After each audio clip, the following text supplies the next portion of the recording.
Hey everybody, welcome back to the channel. We are back with an update on our progress on BeeBoop. It's my little household autonomous rover. So the last time we were talking about BeeBoop, we'd made some progress on him being able to kind of roughly navigate around the place, but we said that one of the biggest problems that he had at that point was that he could detect the distance that he was from something, and then with some rough kind of timing based heuristic thing, he was able to make, turn for a certain amount of time and then just take off going again. But that, not particularly smart. He has no idea, in that turn, how much of an angle he's actually swept through, and also he has no idea, is that the best place that he could have been. So a lot of the time, the timing ended up being that he would almost do a full sort of either between 45 or 90 degree turn, and that would, get him clear of a lot of obstacles, especially if he was perpendicular to something. But that's not really good enough. So the next thing that I decided to do was to add an MPU 6050 inertial measurement unit. So if you're familiar enough with these chips, you'll know that they basically allow you to measure 3 axes of acceleration and 3 axes of rotation, which means it's a 6 axis essentially measurement unit. So I can measure. So yeah, with these, typically one of the best applications, or one of the most robust applications you can use these for, is to very accurately measure pitch and roll. You might think of something like a drone. You might want to stabilize a drone in its pitch and roll axes. So you can use the sensor data from this along with a Kalman filter, and you can actually get pretty accurate results from doing those two things. But I wasn't necessarily interested in doing pitch and roll. What I actually wanted out of it was the yaw calculator, was the yaw value. So that's the rotation around the z-axis. So essentially, that's like the heading that BeeBoop is on, which you can do. So I can get the rotation around the z-axis in radians per second, which is what the MPU 6050 will give you. The only trouble with that is that getting that into a fixed angle is a little bit troublesome. So there's some simple approaches you can take, and in fact that's what I have done here, is just the really simple approach, which is basically where you take the signal of those radians per second. Basically it's like the changes in angle, and you sum them all together. So essentially you integrate them over time and you end up getting just an angle output. So if you rotate it in the negative direction, that'll take away from the cumulative angle, and if you rotate it in the positive direction, you'll add to it. So that works for the most part. The only trouble is the gyroscopes in these, they tend to drift a little bit, so it's not ideal. What you can do is, there are more advanced versions of this, and you can also, in series with this, you can wire up a magnetometer, which will allow you essentially to have a reference point, which is sort of a true north reference point, and then you can combine those two pieces of data with the gyroscope data around the z-axis, and you can get a very accurate result. I don't have one of those chips, so I'm just kind of making do with this, and I have some rough logic in BeeBoop's brain to be able to, take into account the drift and that sort of stuff, and I'm able to get reasonably accurate results. Say if this was a drone, I was trying to stabilize the yaw position of a drone, might not be very good, but for this case it actually works reasonably well, so I'm pretty happy with it. So with that data, basically I spent a good bit of time writing kind of some new firmware as well. So BeeBoop's brain is massively improved. So if you had a look at the code previously, you would have seen that it was just pretty much a single script that was in the GitHub gist. I've updated that code now, so it's actually, if you go and have a look at the links, you'll find that it points to a public repository on GitHub that has all of his code, including the Arduino code, all the test code that I'm using, and BeeBoop's brain code, which is now a fully kind of fledged Ruby application that's well factored and broken up and that sort of stuff. So essentially at this point now, what's happening is the MPU 6050 and the ultrasonic distance sensor are both constantly reading. The Arduino is processing their low-level data, and it's sending it over serial to the Raspberry Pi, which is then interpreting that and logging sort of what is the current distance and what is the current angle of rotation that I'm at. So with those two pieces of information, I've been able to make BeeBoop substantially smarter. So what he does now is he's able to, the same as he did previously, he drives forward till he finds an obstacle that he comes up against. And then at this point, what he does is he basically tries to do more or less a full revolution. It's not quite a full revolution, but he'll scan around at a relatively slow pace. The whole time he's doing this, he's measuring what angle he's at, and he's measuring what distances he's detecting, spins around, and then stops. And then what he does is he tries to figure out which, in that arc that he swept out, where was the largest distance that he detected. So then what he does is he moves back to the angle that corresponded to that largest distance, and then he takes off driving again. And then when he reaches an obstacle, he'll do the same thing again.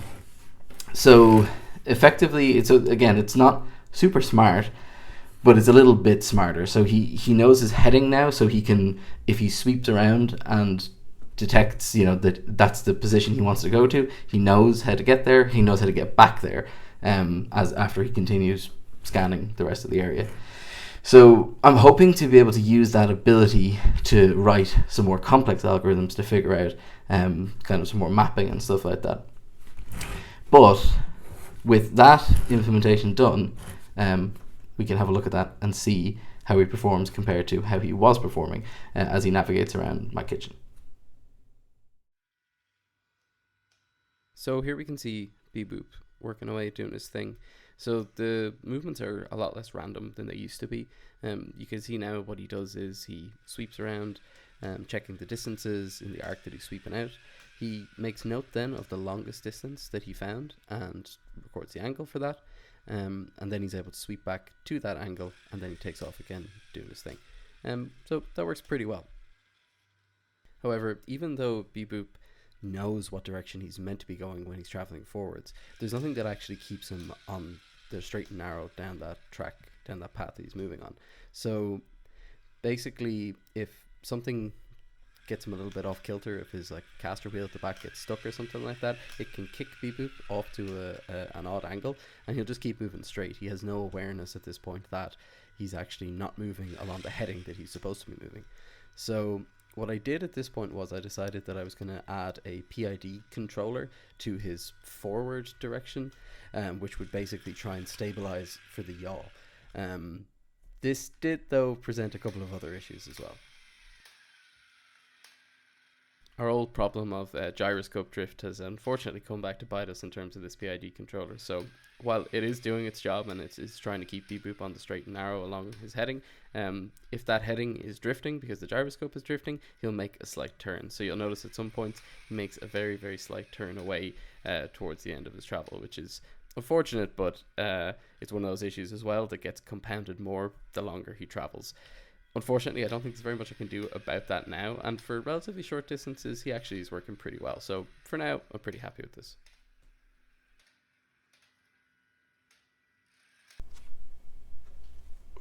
So now that BeeBoop is able to navigate around a bit on his own, and he knows what heading he's moving and knows how far he's moved in a given direction, it's time to figure out what he's going to do next. So the next thing I want to do with him is basically make some sort of rudimentary mapping system in his brain. So at the moment, he's obviously able to, from his position, look around, figure out where his next position should be, and he's able to go there.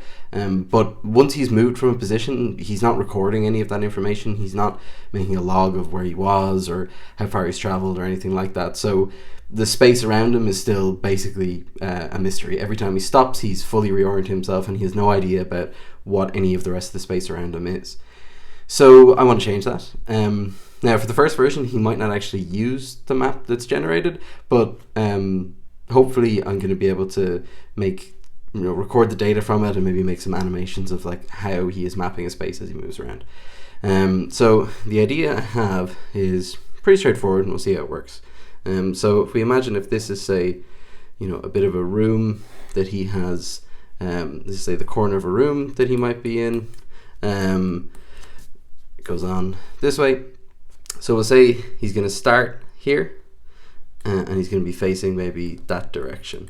So the first thing that BeeBoop's algorithm does is he does a sweep around like almost 360 degrees, and the whole while that he's sweeping around, so it'll be like this, he's looking every point and he's taking a measurement of each point as he goes. So essentially for each angle that he's at, he has a coordinate space like this. So if we assume that this center point is the point like 0, 0, so the origin, he's essentially got Cartesian coordinates. That is, he has an angle and he has the distance here based on what he's able to record from his distance sensor and the angle that he has recorded from his yaw sensor.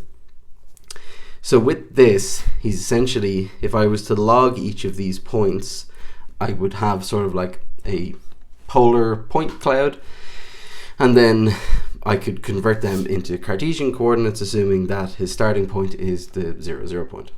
So let's just assume that, say, he has decided that this is the point where he wants to go towards. So he has this line that he's going to be traveling along all the way up towards that point. So what's going to happen is he's going to face that direction. So we know what this angle is here. We have that. We'll call that, say, theta. And then he's going to travel some distance along this line. So the distance that he travels is essentially going to be something like, you know, whatever this length is that he's detected, which maybe it's like, I don't know, we'll say it's like 100. And say if his limit was set to 25, so he can come within 25 of another obstacle before he stops, we know that by the time he stops up here, this distance that he's traveled here is going to be like 75. So if he's traveled a distance of 75 and we know the angle theta that he's at, we can derive what the coordinates of that point there are. So we can then say that this is our new origin point, and he's going to do his sweep again, and he's going to look around him, and he's going to derive another sort of point cloud all around him here. This one maybe is going off towards, you know, infinity, somewhere way off here. And so now he has another set of points, we have another origin, we know the angle, we know these distances, so we can then convert these points into another set of Cartesian coordinates. So what I'm hoping is that we can make this into basically some sort of map, so that we'll know each line that he's traveled. So say he's going to travel on this line next, so then he's going to move something like this, and then he'll do the same here, get another point cloud all around him, and that hopefully as he will still, you know, more or less randomly navigate around the place, but hopefully as he does this, he'll start to, you know, build up all these points all around him, which should, in theory, map out the bounds of a space. So, you know, yeah, it'll probably end up looking something like this. He'll figure out that, you know, these are solid points, and if he does it enough and sort of goes around the same space enough times, assuming that, you know, the angles are accurate and these distances are accurate, we should start to see all these points. So if he comes back to this point again, we should see, like, you know, these points here, or if he ends up here, that, you know, we still get a measurement that matches some of these points, or at least like within a certain range, so that we can then be fairly certain that these points together in this area form a wall, that kind of thing. So that's what I'm hoping to do. I hope this makes sense. I'm not sure if it does. But I'm going to go and I'm going to try and code that up, and I'm going to maybe try and do, you know, some animation or something like that, just to show this with the actual data that I've collected from BeeBoop. And we'll see how that works.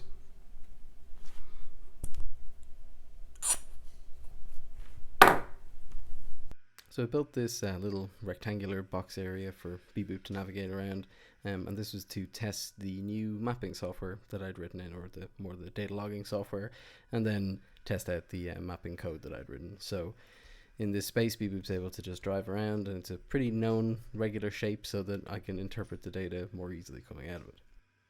And here we have the actual data that came out of it. So he can now make a map, poorly, but he can do it. So you can see There are some areas where the data points do cross over quite nicely, which is why as he's sweeping around, you can see he's finding spaces where he's finding the same values for the different angles. But you can also see that there's quite a lot of noise in this, which makes sense because there is a fair bit of noise in the sensors and they're not exactly perfect. You can also see that the pattern sort of drifts around in a kind of a fashion that is, it kind of reminds me of how the gyroscope drifts, so I'm assuming that's where it is. It's sort of adding like a little offset every time he moves and then starts rotating again. So I think that's probably about it for BeeBoop. There's more I could do, and maybe in the future I will do some more. But for now, I'm just going to leave it here. Wait and see if I get some more inspiration for some new features to add or some new capabilities to give him. As always, you can find links in the description to the CAD and the code if you'd like to build something like this yourself, or you'd just like to have a look at how I did it to give yourself some inspiration. If you'd like to help support the work that I'm doing, you can find a link in the description to my Patreon. And as always, guys, thanks for watching.